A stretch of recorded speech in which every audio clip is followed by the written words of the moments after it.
Hey everyone, welcome back to Top 10 Nerd, the channel where we list all things nerdy. We're coming at you today with a part 2 list on one of the DC Universe's female villains that is rising in popularity these days, Killer Frost. In the last list, Ron talked about the New 52's Caitlin Snow and her reign as Killer Frost, but this time around we'll be diving a bit more into the history of the character, her past versions, and her influence in pop culture outside of the Arrowverse. That being said, let's dive into our list of the top 10 Killer Frost facts part 2.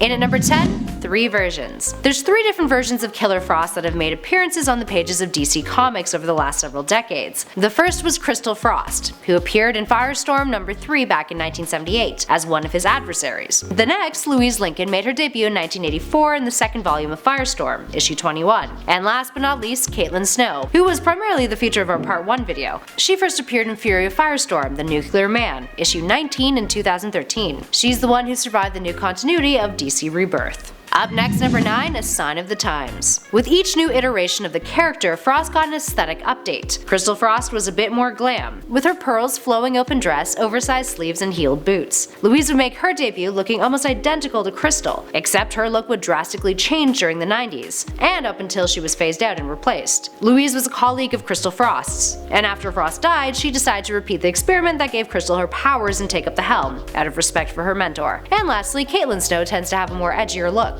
usually with cropped hair and a partially shaved head. When she made her debut in the New 52, she had short, spiky, icy hair. Up next, number 8, Crystal Frost's death. Backtracking a bit into our last number, let's talk a little bit about how the first Killer Frost lost her life. Crystal actually died in the second volume of Firestorm, and in the same issue that Louise Lincoln made her first appearance as the villain. Frost had Lincoln conduct tests on her. They were college buddies. It was with those tests that they discovered that Frost's powers were slowly killing her, to the point where she had days, potentially hours, to live. So this caused Crystal to go a bit insane, and when she encountered Firestorm during a terror attack that she was conducting on the George Washington Bridge, he saw that she was aging before his eyes. Figuring that the only way to save her life was to let her absorb all of the nuclear heat from his body, the two kissed. But it backfired. The burst of nuclear energy killed her, completely incinerating her. And at number 7, Lego character. You know you've made it when Lego turns you into one of its Lego characters. Killer Frost appears in a downloadable chapter of Lego Batman 3 Beyond Gotham. This is the only adaptation of the character in a DC video game that is Caitlin Snow, and not one of the other Killer Frosts. She appears alongside Firestorm. There's also a physical Lego character that you can get your hands on too, but it's a very different look than the one that appears in the game.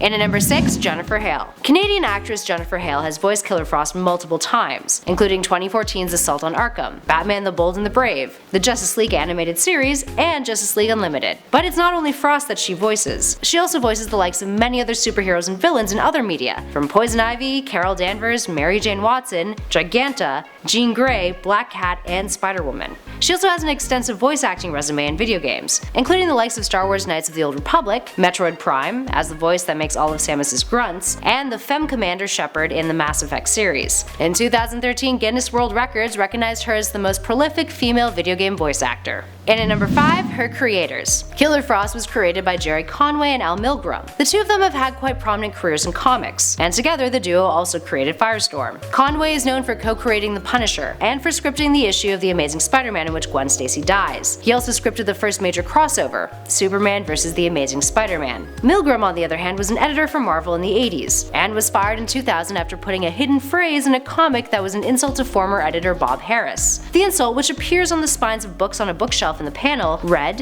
"Harris, haha, he's gone. Good riddance to bad rubbish, he was a nasty SOB. But these days he's back at Marvel. Guess it wasn't too harmful of an insult after all. And at number 4, Superman Slave. In the pre-crisis DC Comics Presents number 17, Killer Frost encounters Superman and shares a kiss with the Man of Steel. Not for romantic reasons though. After Firestorm had frozen Crystal Frost in an attempt to put an end to the villain, the army gave her frozen body to Star Labs to do an autopsy on what they believed was her corpse. They couldn't find a way to unfreeze her though. so they asked Superman for his assistance, thinking his heat vision would do the trick. And it did, but turns out that she wasn't dead, and had been conscious the entire time. Yikes. She then jumped Superman and kissed him, which injected ice into his brain and body, making him her slave. And at number 3, World Trade Center. Continuing from our last point, Crystal Frost sought to use her newly acquired Superman slave to take over the world. You know, basic villain desire 101. Since she was able to convert Superman so easily, she wanted to turn all men into her slaves. So she flew with the Man of Steel to the top of the World Trade Center, and had him construct a massive amplifier that would give her the ability to project her cold. Firestorm came to the rescue though, but rather than trying to fight Superman, he just warmed him up, releasing him from her control. And at number 2, King Shark. Louise Lincoln's Killer Frost appears in 2 DC animated films, including Batman Assault on Arkham. The film was adored by fans, with many calling it the kind of film that the Suicide Squad feature should have been, story-wise, of course. But aside from positive reviews, one of the other things that came out of the film was the shipping of Killer Frost and King Shark. While Louise's fate is unknown, more on that in a minute though, King Shark's bomb was detonated before it could be deactivated. Prior to this, the two had begun to bond, after Frost managed to impress King Shark by evading his attempts to eat her. The two even made a solid team in a battle together, and shared a few sweet emotional moments too. So of course this led to fans being very keen on shipping the two, even though there isn't a chance that the two could be together within this timeline.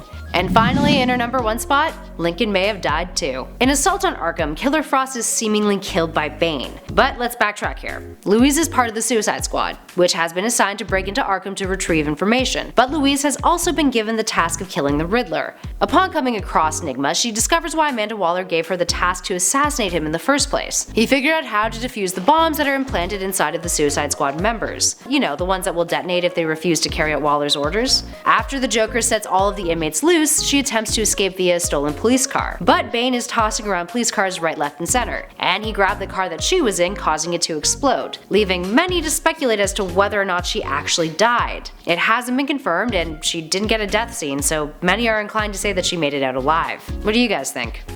That gives me the chills. Ice puns? Really? There we have it, friends. Did you know all these facts about Killer Frost? Do you want us to do a facts list on a certain character that we haven't already covered? Let us know in those comments below. If you dug this video, please show some love by hitting those like and subscribe buttons, and feel free to check out more nerdy vids by clicking our top 10 villains playlist flashing on your screen right now. In the meantime, thanks for watching. I've been Kelly Pally, and this has been Top 10 Nerd.